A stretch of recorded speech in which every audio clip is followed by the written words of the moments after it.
जय श्री कृष्ण दोस्तों, आप सभी का दिन शुभ और मंगलमय हो। आज रविवार के दिन हम सब रविवार व्रत कथा का श्रवण करेंगे।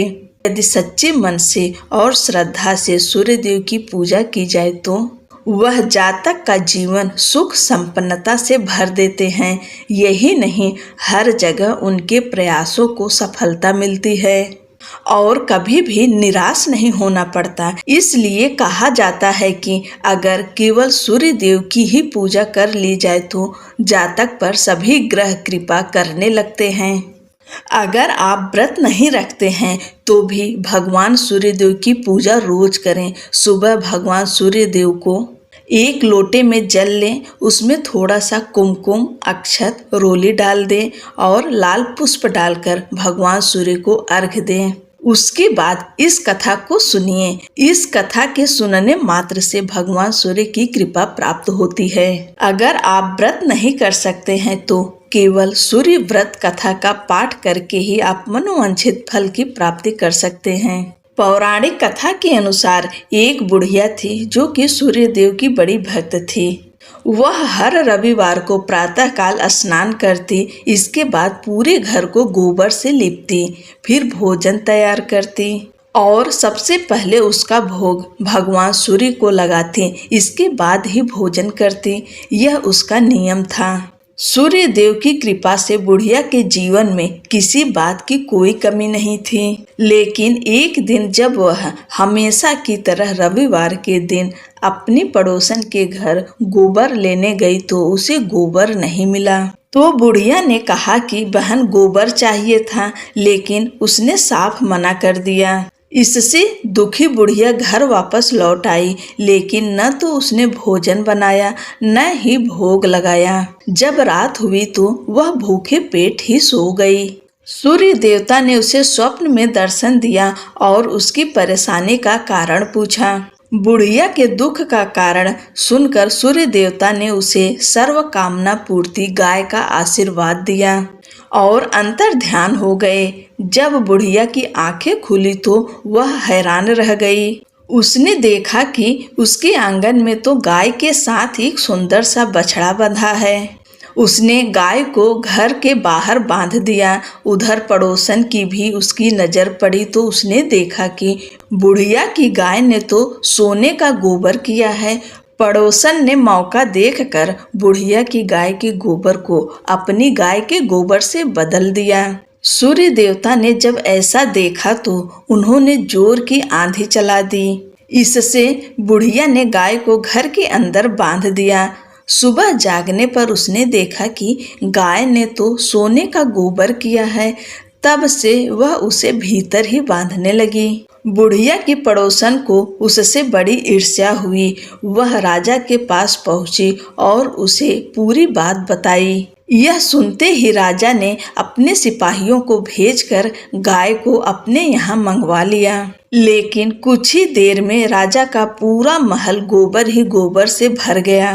राजा ने सिपाहियों को आदेश देकर गाय को बुढ़िया के पास छोड़ने का निर्देश दिया और पड़ोसन को दंड दिया।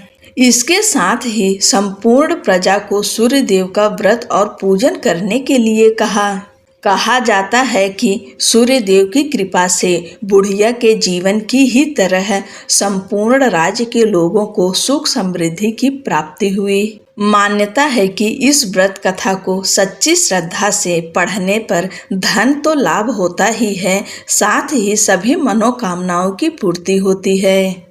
बोलिए सूर्य भगवान की जय। भगवान सूर्य देव की दूसरी कहानी। विषादग्रस्त समुद्र को देखकर सूर्य देव ने प्रश्न किया, हे रत्नाकर, आपकी यह दशा क्यों हुई? यदि मैं आपके दुख निवारण में किंचित सहायक हो सका तो अपने आप को सौभाग्यशाली समझूंगा।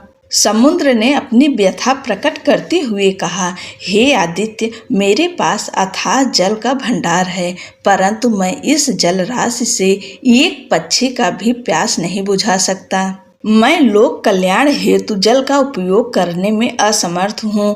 बस इसी पीड़ा से मैं अत्यधिक व्यथित रहता हूँ। समुद्र के दुख का कारण जानकर भगवान सूर्य ने कहा, हे महासागर, ऐसी संपदा जो अपनी विशालता प्रदर्शित करने के लिए ही सिंचित की जाए और उसे लोक कल्याण में व्यय न किया जाए, वह संपत्ति इस खारे जल के समान ही अनुपयोगी और व्यर्थ सिद्ध होती है तथा अनेकानेक दुखों का कारण भी बनती है। इसलिए बुद्धिमान को चाहिए कि अपने द्वारा संचित धन का समुचित अंश जन कल्याण हेतु समर्पित कर यश का भागी बने। समुद्र ने शंका प्रकट की, परंतु मित्र में इस खारे पानी को किस प्रकार उपयोगी और हितकर बना सकता हूँ। आदित्य, यदि आप कुछ उपाय करें तो मैं भी परमार्थ करके अपने को कृत्य समझूंगा। सूर्य ने कहा, मैं अपनी तेज उष्मा से महान जलराशि का कुछ अंश वाष्पित कर दूंगा।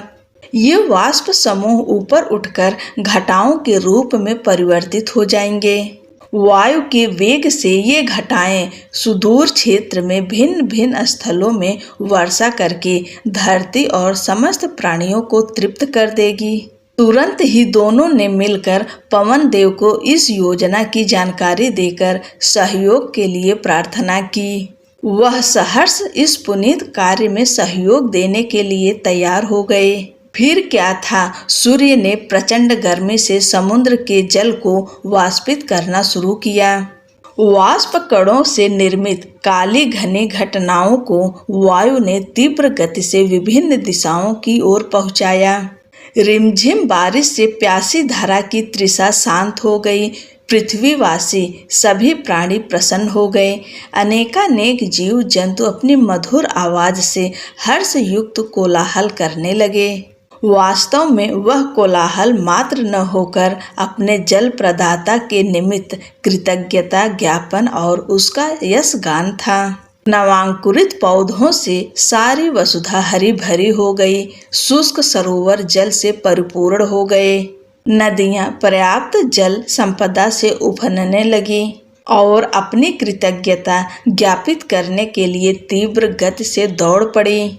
महान परोपकारी समुद्र की ओर मार्ग में तालाबों, झरनों और छोटे नदी नालों ने भी समुद्र के लिए जल दान किया और उसकी प्रशंसा की। बड़ी नदियां एकत्रित जल लेकर चल पड़ीं। मीठी जल राशि का विशाल भंडार ले जाकर नदियों ने परोपकारी सागर को सर्वस्व समर्पित कर दिया।